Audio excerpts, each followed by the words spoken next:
They had been told, with an unwavering, relentless certainty, that the Americans, the decadent, weak, and brutal Yankees, would starve them. They would beat them, humiliate them, and leave them to rot in a barbed wire purgatory, a just punishment for daring to defy the might of the Third Reich. Every radio broadcast, every newspaper headline, every impassioned speech from a party official had hammered home this singular, terrifying truth. Instead, the first thing these women smelled, when the heavy, grimy train doors finally slid open in the Texas dusk, was not the stench of fear or the metallic tang of blood. It was smoke, sweet, mesquite, unmistakably the intoxicating aroma of meat. Not the ersatz, sawdust-flecked meat they knew, but real, rich, caramelizing flesh. Steaks, impossibly thick and bigger than their outstretched palms, sputtered with an almost defiant joy on open grates, their juices hissing into the coals. A dark-skinned cook, his apron impossibly spotless against the fading light, whistled a jaunty tune, "Don't Fence Me In," a melody utterly alien yet strangely comforting.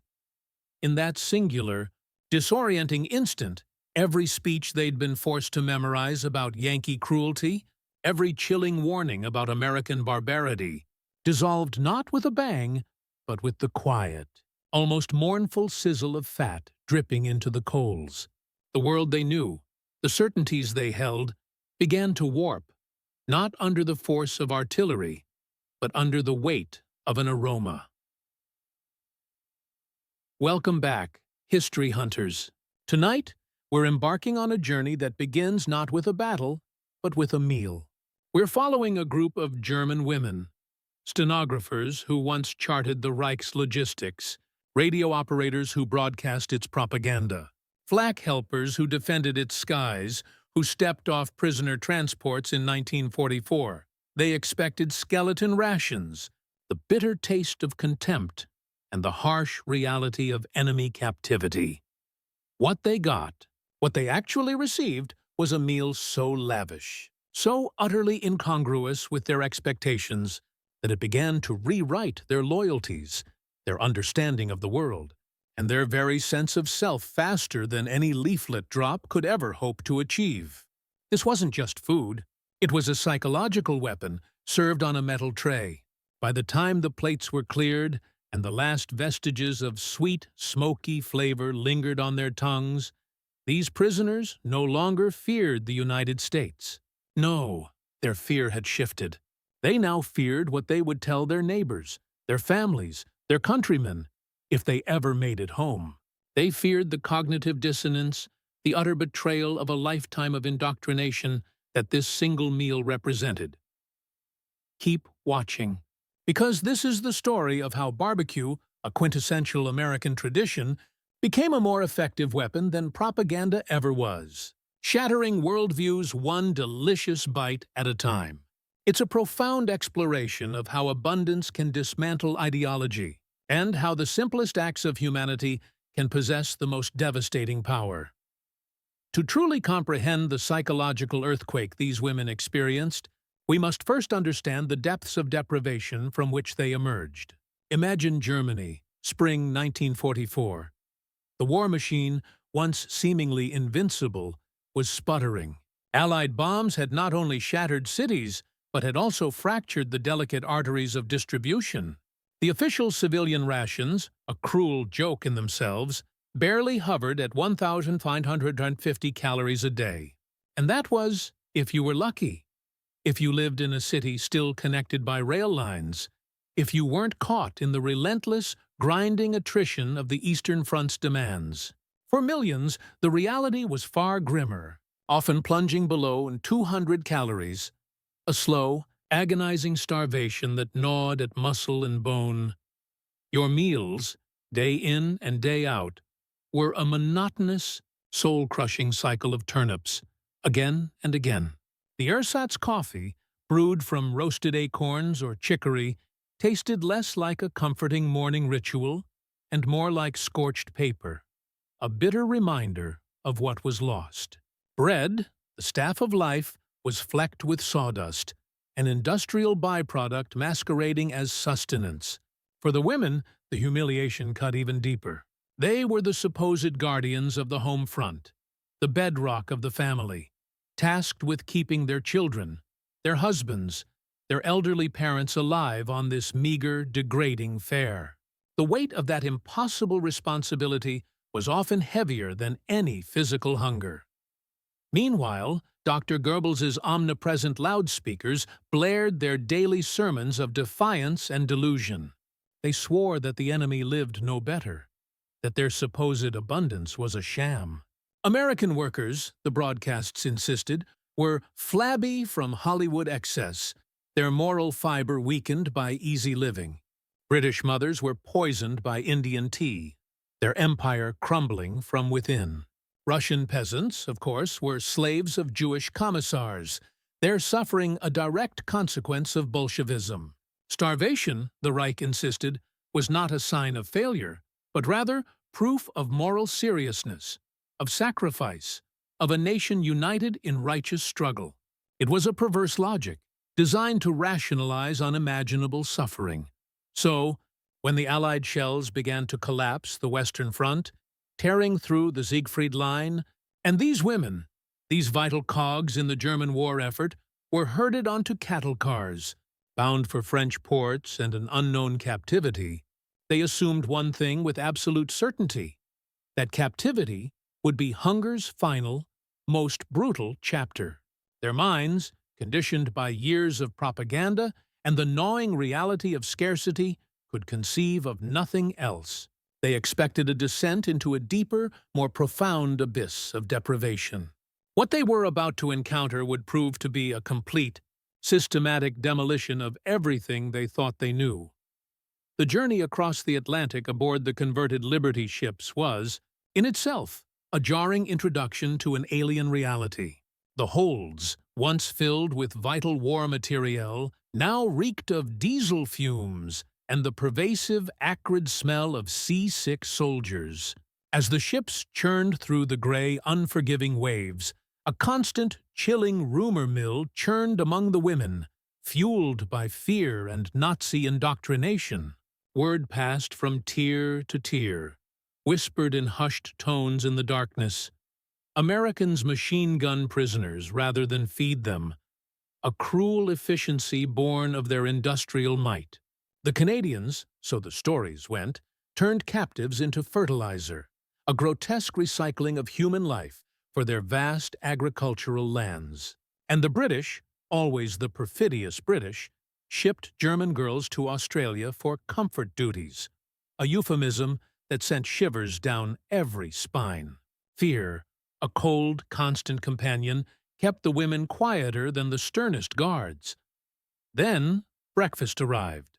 Not the watery gruel or ersatz coffee they had braced themselves for. Instead, white slices of something too soft, too yielding to be bread. A stark contrast to the hard, dark loaves they knew, and a slab of yellow that definitely wasn't ersatz butter, glistening invitingly. One tentative bite, one taste of that unfamiliar softness and richness, and the carefully constructed edifice of rumors began to wobble, to crack under the weight of tangible reality. This was not the food of a brutal, starving enemy. By day 6, the contradiction was undeniable. The coffee was real, dark, and aromatic, hot and, impossibly, limitless. A 19-year-old Luftwaffe aide, her face still etched with the memory of deprivation, whispered to her bunkmate, a question that hung heavy in the air. "If this is breakfast for prisoners, what do their civilians eat?" Nobody answered, because nobody could imagine. Their minds, calibrated to scarcity, simply lacked the framework to conceive of such abundance, such casual generosity. Margarete Weiss, who would later document her experience in letters to her sister, captured this profound disconnect. She wrote about the American sailors complaining about having chicken 3 days in a row. Chicken! We had not seen chicken in 2 years, and they were bored by it. She recounted, the exclamation marks barely conveying her disbelief. She even described a sailor throwing a chocolate bar into the ocean because it had melted slightly in his pocket, prompting a frantic scramble among the German women to retrieve it before it sank. A stark, almost tragic tableau of two worlds colliding. This was their first, unsettling glimpse into the sheer, bewildering, almost careless plenty of America.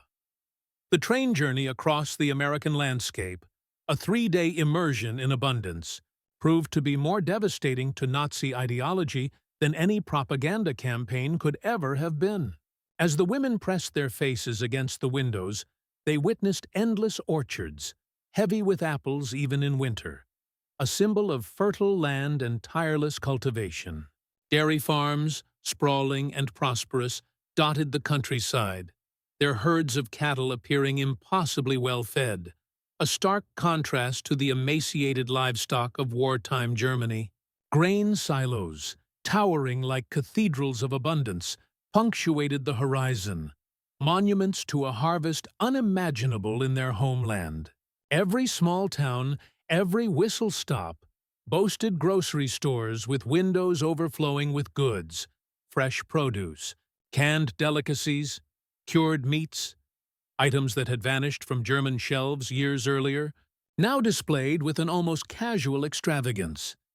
Then, finally, Camp Huntsville, Texas, July. The women stepped down from the trains, blinking, shielding their eyes against a landscape that looked like a propaganda postcard nobody had bothered to censor. It was too perfect, too serene, too utterly at odds with their expectations. Wooden barracks, painted a crisp, hospital white, gleamed under the relentless Texas sun.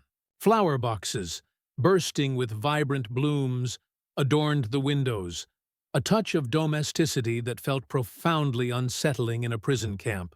A Stars and Stripes flag, impossibly large and bright, whipped overhead, its colors a bold declaration of a power they had been taught to despise. Behind the wire, which seemed less like a barrier and more like a mere formality, lay neat rows of vegetables meticulously tended. The guards called them victory gardens, a phrase that resonated with a quiet, undeniable triumph. Fat hens, strutting with an almost arrogant confidence, pecked at the ground as if they owned the place, their plump forms a testament to a world untouched by the gnawing scarcity they knew.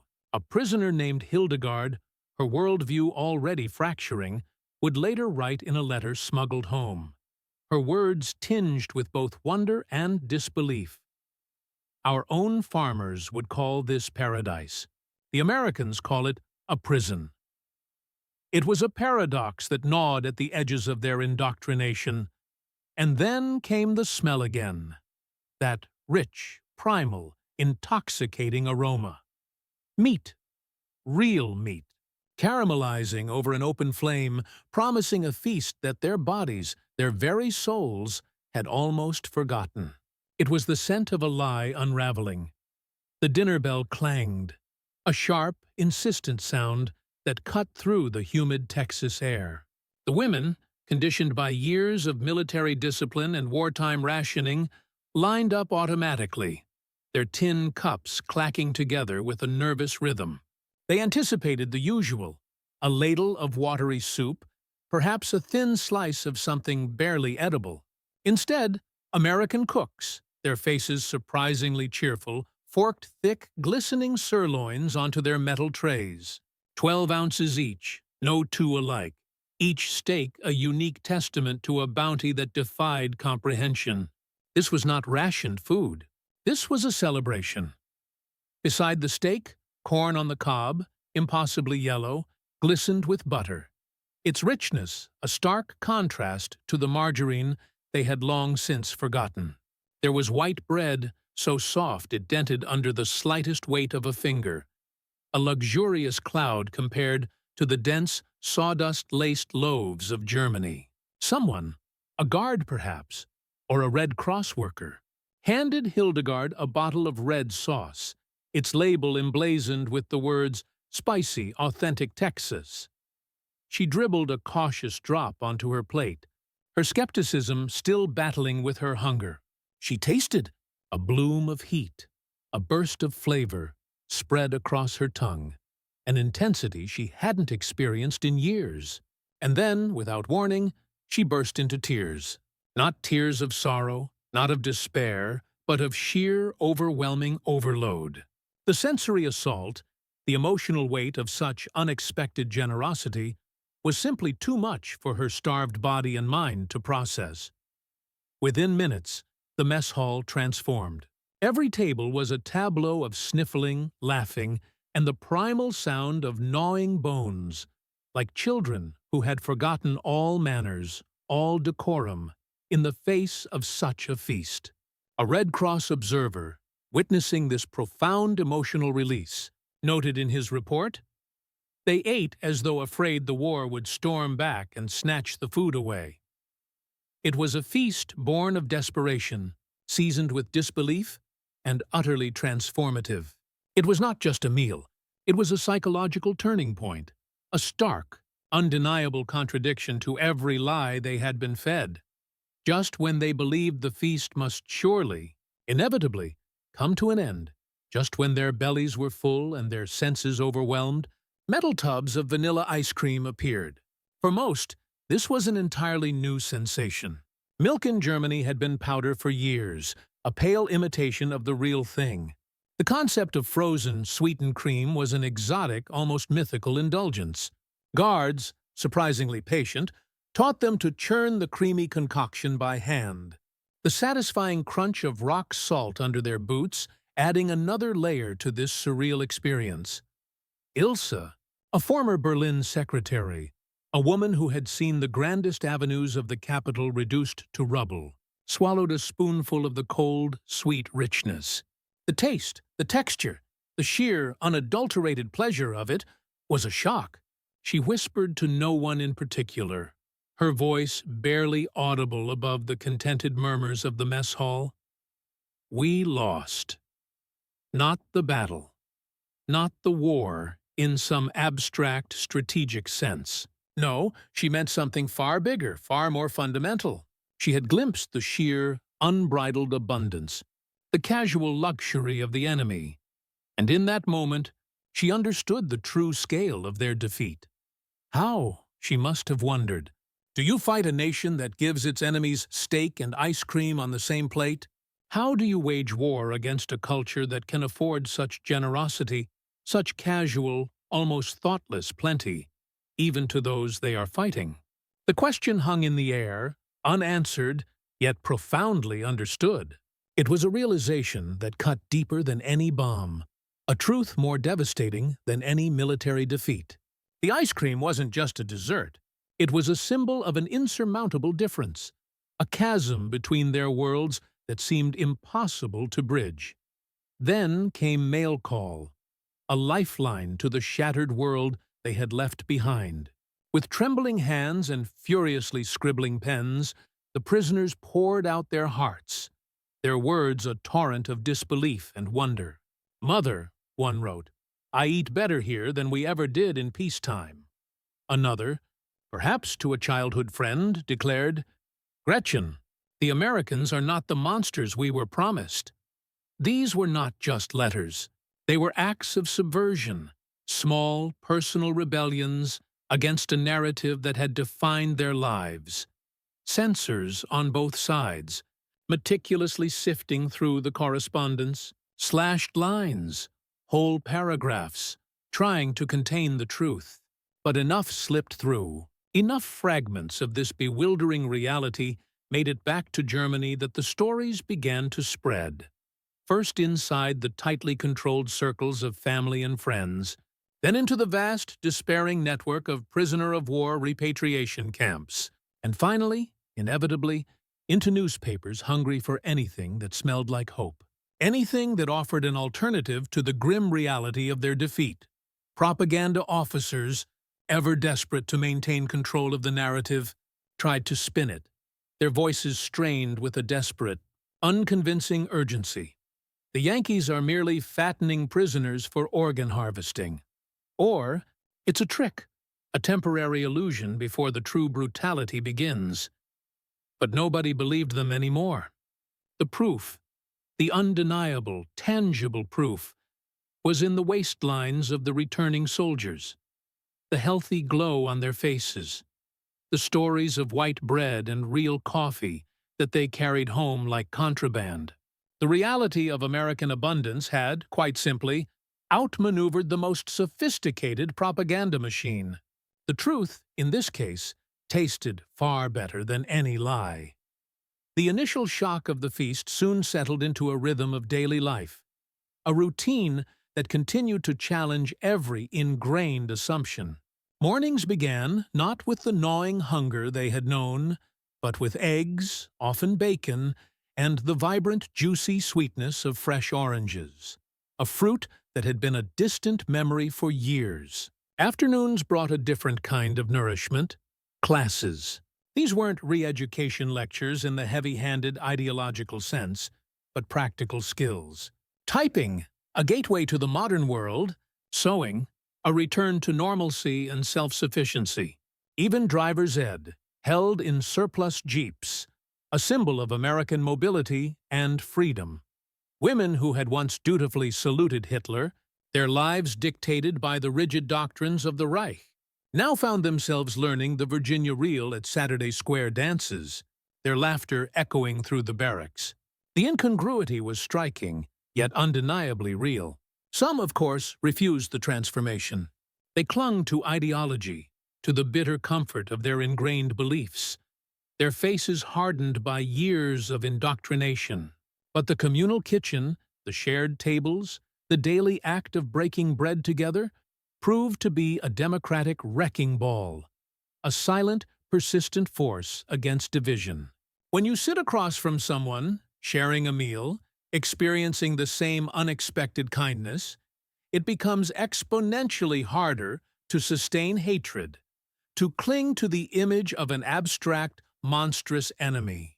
It becomes nearly impossible to keep hating the hand that passed the butter, the hand that offered a second helping, the hand that extended a basic, undeniable humanity. The simple, shared act of eating became a profound lesson in empathy, chipping away at the walls of prejudice one forkful at a time. Thanksgiving, 1944. This was not just another meal. It was a cultural immersion, an event that would forever etch itself into their memories as the definitive moment the Reich's grand deception finally, irrevocably shattered. The camp superintendent, a major from Kansas whose demeanor was more farmer than military officer, carved turkeys that seemed impossibly large, their roasted forms reminiscent of the Ack-Ack guns they had once helped operate. Potatoes were mashed into clouds, whipped to a creamy perfection utterly alien to their experience. Gravy flowed like oil in North Africa, rich and abundant, coating everything in its savory embrace. For the first time, the German women were not merely allowed but actively invited, ordered, actually, with a gentle but firm insistence, to sit alongside American nurses. It was an unprecedented act of integration, a blurring of the lines between captor and captive, enemy and ally. The conversation around the tables, initially tentative and strained, began to flow, aided by interpreters. And then, a moment of profound, world-shattering revelation. A nurse, a young woman from Iowa, perhaps, casually mentioned that she earned her own wage, that she owned her own car, and, with a matter-of-fact tone that suggested it was the most natural thing in the world, that she voted. The German interpreter hesitated, a flicker of uncertainty crossing her face, caught between the literal translation and the seismic implications of such a statement. Then she translated. Silence descended upon the table, not a hostile silence, but one of stunned comprehension. 100 fork clinks, the only sound, as the prisoners absorbed this fact. The enemy, the supposedly decadent and morally corrupt Americans, not only allowed their women to live like men, with economic independence, personal mobility, and political agency, but actively encouraged it. If the steak dinner had cracked their world view, exposing the lie of American weakness, this single detail shattered the very floor beneath the pieces. It wasn't just about food, it was about freedom, about equality, about a societal structure so fundamentally different from their own. It defied every tenet of Nazi ideology regarding the role and place of women. In that moment, the true, profound nature of their defeat, not just militarily, but ideologically, began to sink in. Army psychologists, ever keen observers of human behavior, called it soft warfare. It was a deliberate, yet subtle strategy. Feed them, yes, but do more than just fill their bellies. Educate them, broaden their horizons, let them see a country untouched by bombs, a society vibrant with possibility. This wasn't about forced indoctrination. It was about exposure, about allowing reality to do the work that propaganda never could. Some prisoners, drawn by the irresistible aroma that now permeated their days, signed up for cooking classes. They learned the secrets of American cuisine, the art of barbecuing brisket low and slow, the way cattle ranchers had done for generations, a culinary tradition rooted in abundance and patience. Others, their minds hungry for a different kind of sustenance, studied democracy textbooks, printed on real paper, not the recycled wartime pulp they were used to. They read about constitutions, about rights, about freedoms that had been systematically denied to them. By war's end, the results were undeniable, and for some, deeply personal. More than a few refused repatriation, choosing instead to ask to stay, to work, to marry.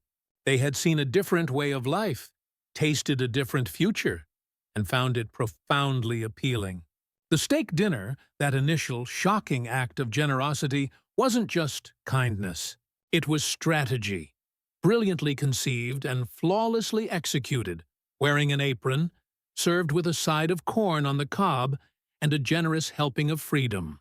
It was a testament to the power of cultural exchange, delivered not through speeches, but through shared meals and open opportunities.